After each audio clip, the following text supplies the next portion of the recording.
เปลี่ยนฉากใหม่แล้ว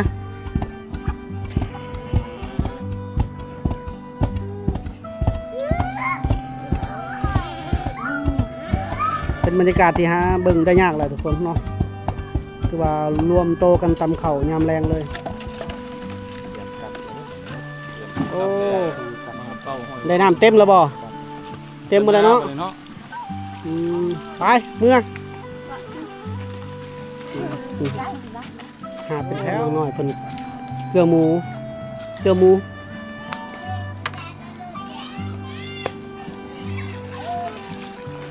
เอาทำมาเกลือหมูโอ้หมูเรางามเนาะร้านน้อยเผามังกร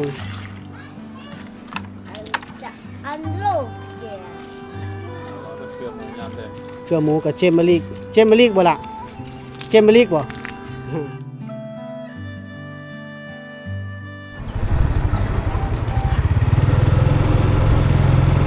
ตอนนี้เขาอยู่เมืองนองคนเมืองนองแขวงสวรรณเขตเนาะ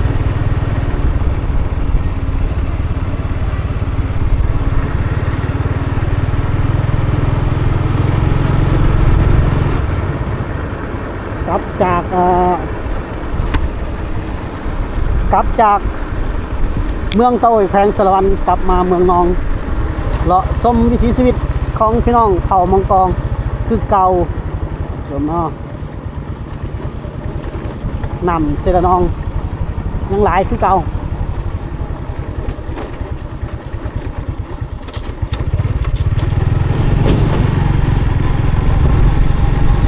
อากาศมื้อนี้ค่อนข้างจะลมหนาว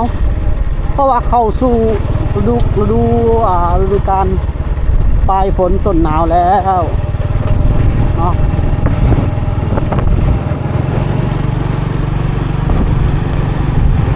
เขตเมืองน้องนี่อยู่สูงเพราะฉะนั้นมักจะมีลมและลมแห้งแล้วก็มีฝนตก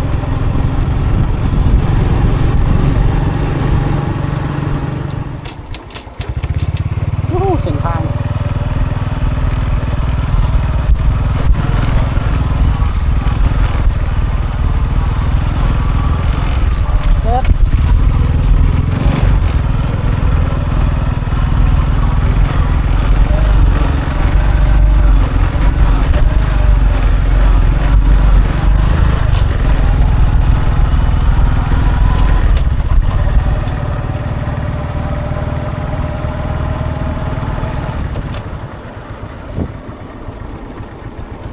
เส้นทางเดี๋ยวนี้ยากขนาด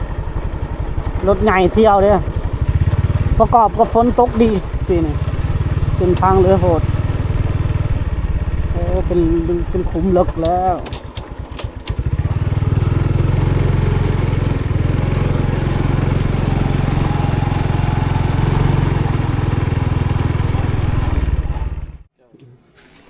สองพี่น้องเพิ่นตำเข่าตำสมเนาะสองพี่น้องบ้านคุณสีพี่น้องเผ่ามังกรคุณสีมังนองแขวงสวรรณเขต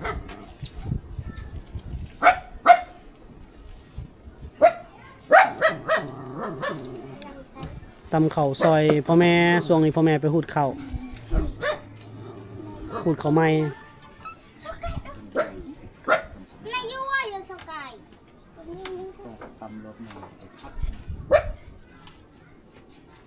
โตเมื่อกี้มันเละแล้วเนาะพัดมันตกขึ้นมาเลยเราจังพัด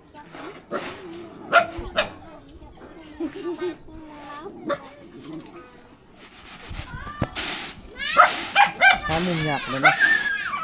หลังจากสั่งแล้วมันจะมาพัดแป๊บเดียวเนาะเราพัดเนาะพัดต้องนานแล้วเนาะถ้าบุกเป็นไอ้เหี้ยเบิ้ลเราพยายามหามุมลมเลยเพื่อบ่ให้ถึงคนลุ่มแห้งนะ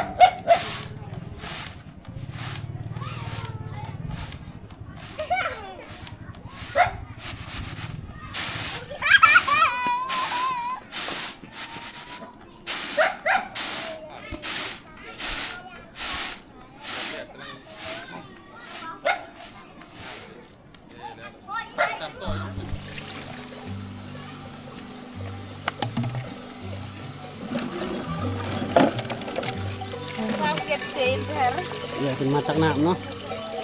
มีแต่น้ำเต้าทั้งหมด ยากได้บางน้ำเต้าเนาะ นั่น โอ้งัวก็มาหลายบ้าน ยามแรงๆเนาะเป็นวิถีภาพวิถีชีวิตของชาวบ้านเป็นมาตักน้ำกิน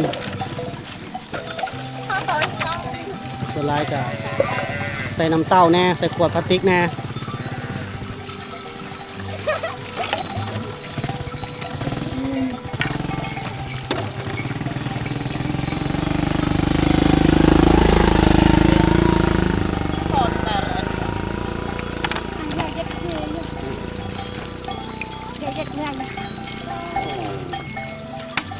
เราล้างอนามัยน้ำเต้าก้อนเราอะ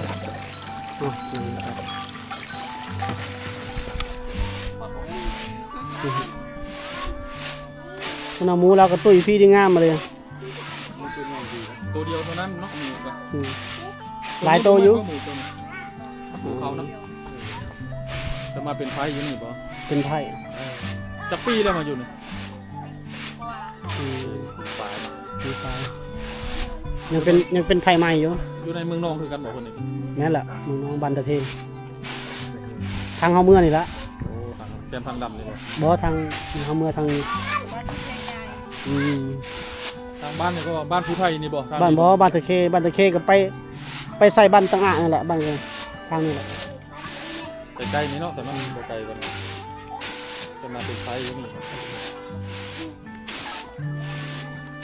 เวียกงานประเภทนี้จะเป็นไผ่มาเลยเฮ็ดเวียกคุณผู้ชมบ่ค่อยมีผู้ชายเฮ็ดเลยเนาะเวียกบ้านมันนี่ FC ก็ถามหลายว่าคือเป็นผู้ชายตำข้าว มันบ่มีเนาะบ่แม่นแนว ไม่ใช่ผู้ชายตำเขา บรรยากาศยามแรงเนาะงัวเขาแรงหมดเลยเด้พี่น้องเอ้ยเปรียบเสมือนอีสานบ้านเฮาเนาะเพิ่นว่าพี่น้องคนลาวพี่น้องชาวไทยก็คือกันนั่นแหละเนาะมีวัฒนธรรมคล้ายๆกันมีวิถีชีวิตที่คล้ายๆกัน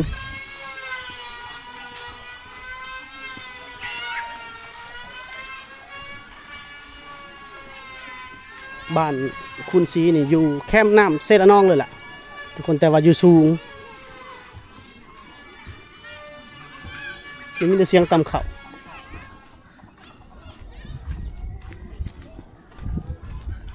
บรรยากาศยามแรง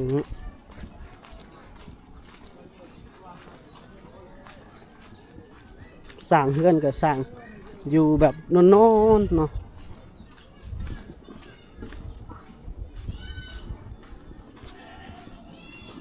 นี่คือเส้นทางลงแบบนี้แหละอยู่หลุมก็เป็นน้ำเซระนอง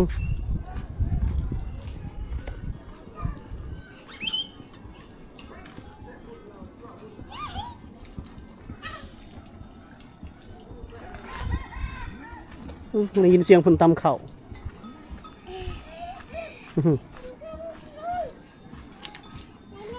คนน่าจะตำเข่าลาย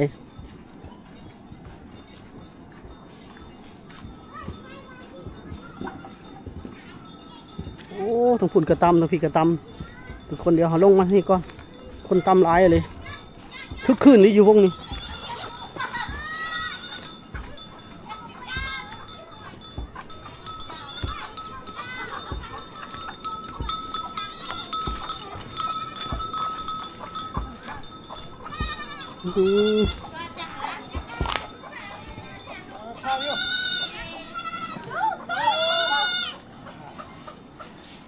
โอ้ตำเข่าลายของ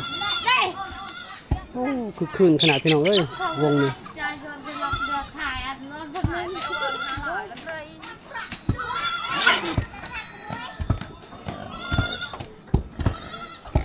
3 ขกเลยวงนี้เนาะลายตำเขาคือว่าจับกลุ่มกันตำเขายำแรงเลย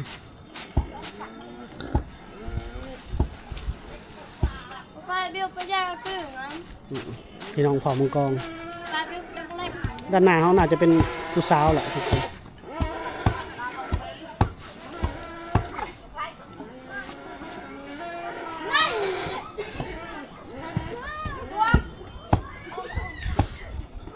นยำปลาไหนจังไม่เอา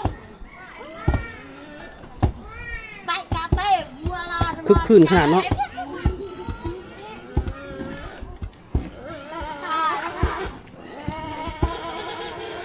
คนหลาย เมียนมาจังค่ะ โอ้โหหลายขนาดเนาะ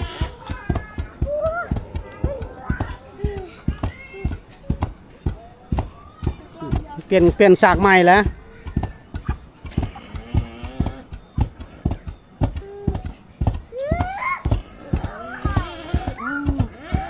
เป็นบรรยากาศที่หาเบิ่งได้ยากเลยทุกคนเนาะคือว่ารวมโตกันตำเข่ายามแรงเลย นี่คือพี่น้องเผ่ามังกรเมืองนองแขวงสวรรณเขตบรรยากาศที่เพิ่นยามแรงๆอยู่พากันตำเข่าเนี่ย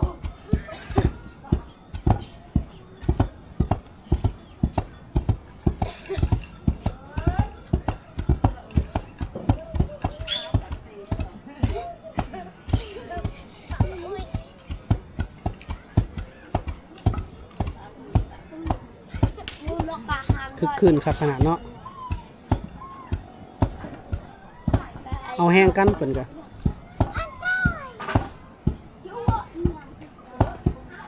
ได้เบี้ยอ้วนยัง ทำเขากินแรงทำเขามากินบื้นเศร้า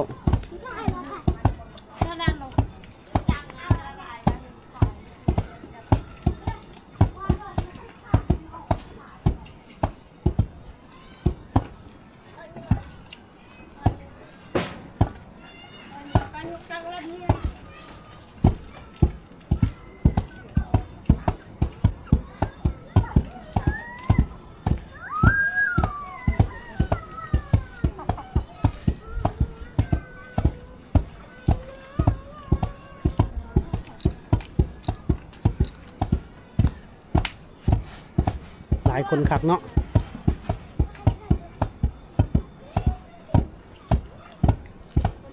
ถือว่าเป็นภาพบรรยากาศพี่น้องเผ่ามังกรเพิ่นตำเขายามแรงเนาะที่เก็บจิบจอยพยายามเก็บภาพให้ท่านผู้ชมได้ครับเบิ่งนะครับ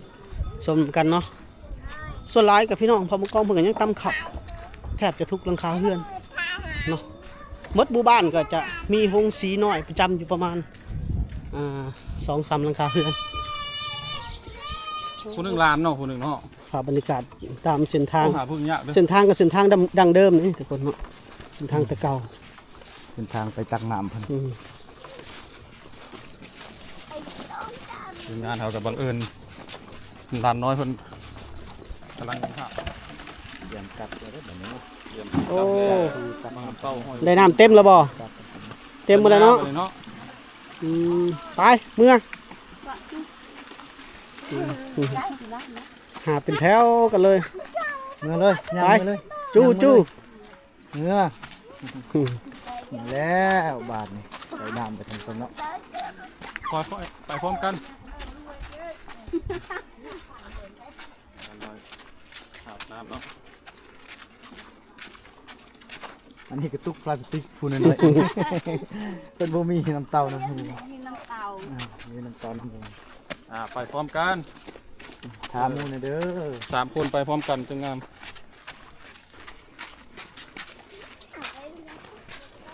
แต่ว่าอีพีนี้ถือว่าเราพามาเบิ่งแหล่งน้ำกินของพี่น้องเผ่ามากองเนาะ ไว้พระชอนของทุกคนยาก อืม แต่ว่าน้ำอาบแล้วอาบน้ำบาดาลบ่ เออ อ อาบน้ำเซ่พ่อคือน้อง อาบน้ำซี่ น้ำซีก็อาบน้ำบาน บา ก็ ดาล อาบ ก็อาบ เซกะอาบด้านกะอาบ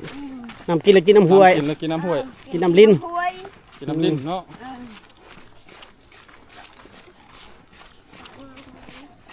เราจะยังจาน ตามวิถีชีวิตงานเรื่องเนาะ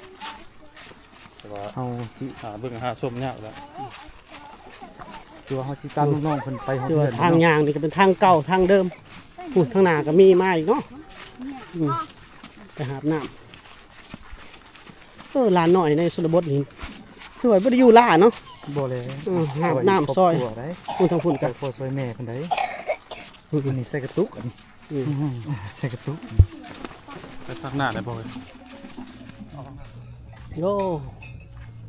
องเข่ามาแต่ให้บ่โอ้เข่าใหม่นะเนาะหูดเข่าเลยเนาะจักมือเลยหูดให้ 4-5 มื้อแล้ว โดย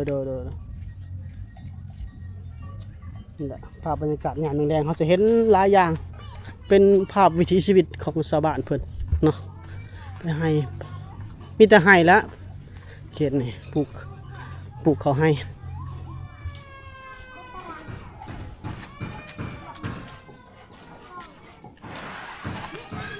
ภาพบรรยากาศยามแรงๆทุ่มสมเนาะ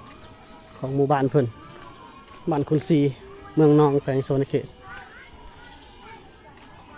นอกจากพาท่านผู้ชมเลาะชมวิถีชีวิตยามแรงๆเนาะเลาะชมหมู่บ้านเขาเจ้าแล้วก็สิพาชมกิจกรรมตักน้ำตำข้าวเฮ็ดอยู่เฮ็ดกินเนาะน้ำบาดาล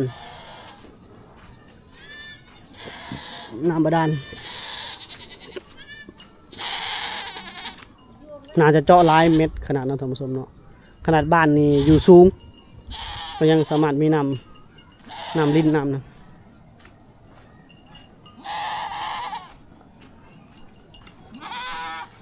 กินอย่างน้อไม่เท่าน้อกินมันต้น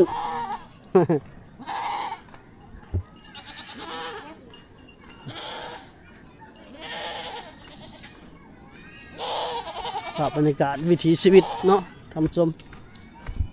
เฮือนดั้งเดิมบางหลังคาเฮือนก็มีไฟฟ้าใส่บางหลังคาเฮือนก็บ่มีไฟฟ้าใส่ไปใส่นอกปะเท่าสิไปหรือกำลังมาจะใส่ไปใส่มองบ่โอ้สาวประมงตัวนี้เนาะไปใช้เฮืออยู่ทางใดปะเท่าอยู่ลุ่มหมู่บ่เฮือเอาถามมาเฮือเอาเมียตายเนาะปะเท่ากันหูบ่ได้ค่อยจักดีปานใดเพิ่นว่าสาวประมงแล้วเฮือนเพิ่นก็ปลูกตามแบบนี้แหละทุกคนการรูปมันเป็นเซระนอง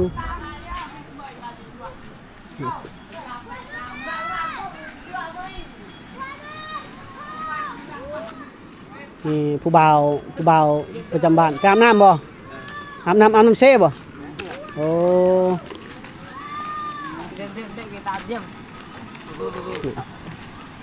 ผู้บ่าวเพิ่นไปอาบน้ำเซ่ผู้บ่าวไทยบ้านน้ำเซ่น้องโอ้ยังหลายน้ำก็คนเลยผู้สาวก็มาอาบอยู่นี่บ่โอ้ตัวนั้นแหละครับผู้สาวผู้บ่าวมาอาบน้ำ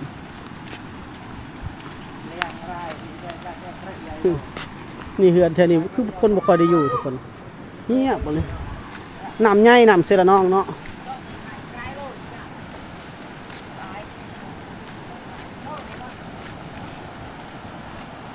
ผู้สาวผู้บ่าวผู้แพรวซักเสื้อผ้าหาปูหาปลาอยู่ใกล้แม่น้ำใหญ่อีกแต่ว่าความสะดวกแบบนึงคือน้ำบ่ขาดสายแล้วก็สะดวกหาปลาเนาะ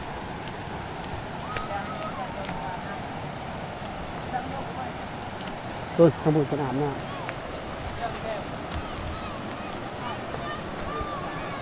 โอ้คนไปใส่เบ็ดใส่อะไรก็ร้ายเนาะ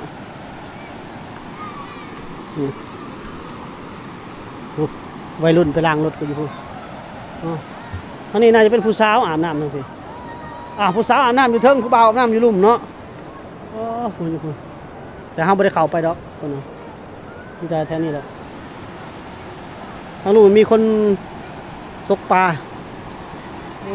แก่งนี่งามเนาะแต่บ่ได้เป็นแหล่งท่องเที่ยวบ่ได้เป็นแหล่งท่องเที่ยว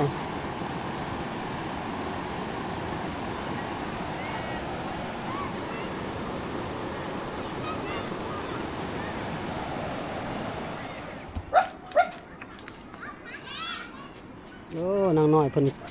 เกลือหมู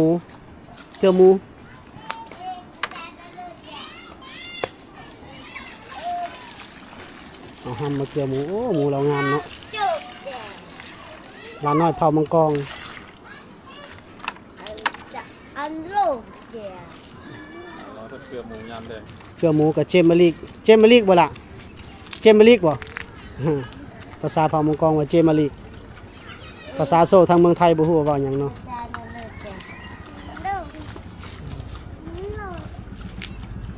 โอ้นี่หมูเพิ่นตัวเดียวนี้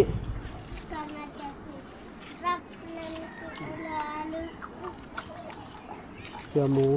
เกลือเป็ดหมูเจ้าตัวเดียวนี่บ่เออมุดที่ไหนพยายามมุดที่ไหนยืนใกล้ๆหมูนะก็ว่าให้มันเห็นทั้งหมูทั้งตัวนะ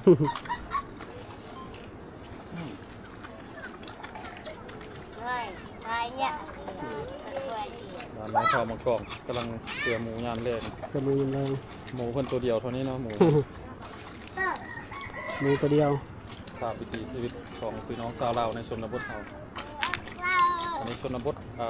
เมืองนองสวรรค์ในเชษ เผ่ามังกร ชนเผ่ามังกร เป็นเผ่ามังกร เป็นชนเผ่าที่ขึ้นชื่อว่าเก่งเรื่องตำสินเนาะ แม่น เก่งที่สุดเลยตำสินหลานน้อยๆนี่ก็ยันมาเป็นหมดแล้วเนาะครับมันจะสอนกันหมูตัวเดียวเพิ่นว่าน้อยมันเกินเลยทำเลย หมูเจ้าตัวเดียวบ่มานำบ่อลีกมามานำหมูเราตัวเดียวแล้วอ่ะเป็นภาพวิถีชีวิตที่หาเบิ่งยากแล้วเนาะทุกคนเนาะ พ่อแม่ไปให้กับลูกกับให้เรียกเงินค่าเนาะ เกลือหมู ชีวิตเปิดมาเกลือหมูห้ามน้ำตำข้าวเนาะ นั่นแหละ น้ำ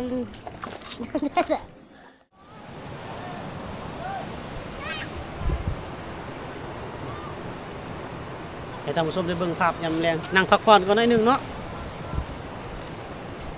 จังได๋ก็ฝากพี่ฝากน้องที่รับชมคลิปฝากป้าลุงสวยกดไลค์กดแชร์เข้ามาคอมเมนต์ดันคลิปให้ช่องบ่จอยพาเที่ยวปังๆเนาะทุกคนเนาะบ่จอยจะได้มีงบประมาณในการออกไปถ่ายคลิปไกลๆให้ท่านผู้ชมเบิ่งเนาะนอกจากวิถีชีวิตดั้งเดิมแล้วเฮาก็อยากให้เบิ่งภาพบรรยากาศหรือการท่องเที่ยวเนาะแต่ละเมืองแต่ละแขวงคือทริปเมื่อก่อนก็เฮาไปเขตเมืองตะโอยแขวงสารวัตรนี่ก็ใช้งบประมาณ2-3,000 บาทเนาะซื้ออยู่ซื้อกินใส่น้ำหมอกใส่น้ำมันไปในออกทริปครั้งหนึ่งเฮาก็ได้หลาย EP อยู่แต่ว่าเฮาไปถึงช่วงหน้าฝนพายุเข้าก็การออกไปถ่ายทำก็ค่อนข้างจะลำบากเลยได้คลิปออกมาหน่อยเนาะ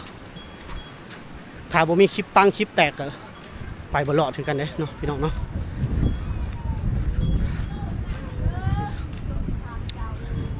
นี่แหละทุกคนภาพบรรยากาศยามแรงโอเคแล้วท่านผู้ชมเนาะว่าจะไปสมทบกับทีมงานแล้วก็จะเดินทางไปอีก1 หมู่บ้านเนาะฝากกดไลค์กดแชร์ให้เด้อผิดพลาดประการใดกลับขอโทษขออภัยหลายพบกันใหม่ในพี่หน้าสำหรับ EP นี้สบายดี